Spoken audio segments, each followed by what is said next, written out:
नमस्कार, स्वागत है आप सभी का हमारे YouTube चैनल सरसून में।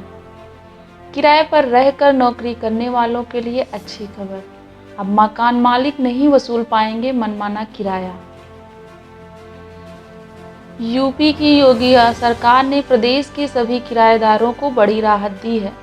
सरकार ने मकान मालिकों के लिए किराएदार के साथ अनुबंध करना अनिवार्य कर दिया है। इसके लिए आवास विभाग ने उत्तर प्रदेश नागरिक किराएदारी विनियमन अध्यादेश 2021 बनाया है, जिसके जल्द ही लागू होने की उम्मीदें हैं। किराएदारी विनियमन अध्यादेश लागू होने के बाद मकान मालिक सालाना अधिकतम 5 से 7% ही किराया बढ़ा सकेंगे।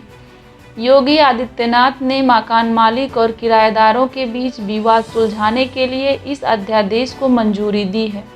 नया कानून लागू होने के बाद कोई भी मकान मालिक बिना अनुबंध किराएदार नहीं रख पाएंगे। वहीं मकान मालिक मनमाने ढंग से किराया भी नहीं बढ़ा सकेंगे। नए कानून के तहत किराएदार रखने से पहले मकान मालिकों को किराया प्राधिकरण को सूचित करना होगा। इतना ही नहीं, मकान मालिक को 3 महीने के अंदर अनुबंध पत्र किराया प्राधिकरण में जमा भी करना होगा। किराएदारी अध्यादेश में अनुबंध के आधार पर ही किराए पर मकान देने का प्रावधान है। विवादों का निस्तारण रेंट अथॉरिटी एवं रेंट ट्रिब्यूनल करेंगे।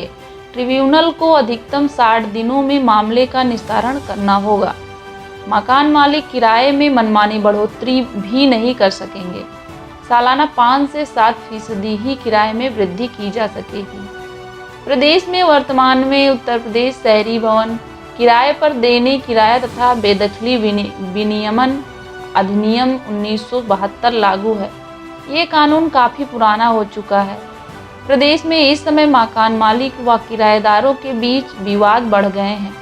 बड़ी संख्या में मामले अदालतों में चल रहे हैं।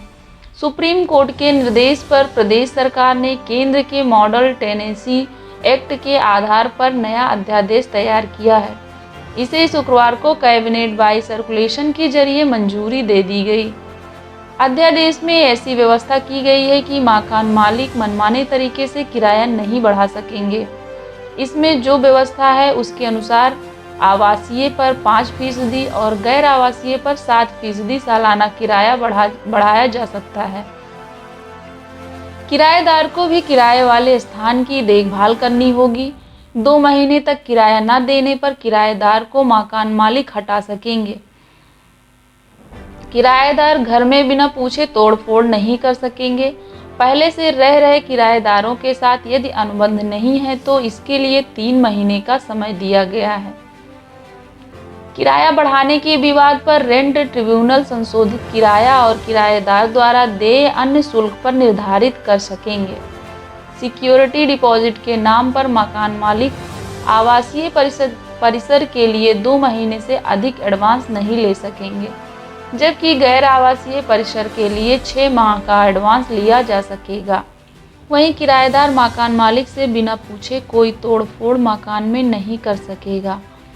पहले से रह रहे किराएदारों के साथ एग्रीमेंट के लिए 3 महीने का समय दिया गया है।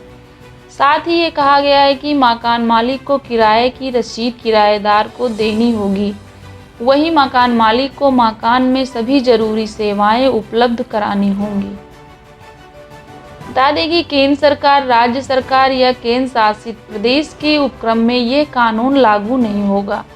कंपनी, विश्वविद्यालय या कोई संगठन सेवा अनुबंध के रूप में अपने कर्मचारियों को किराए पर कोई मकान देते हैं तो उन पर लागू नहीं होगा।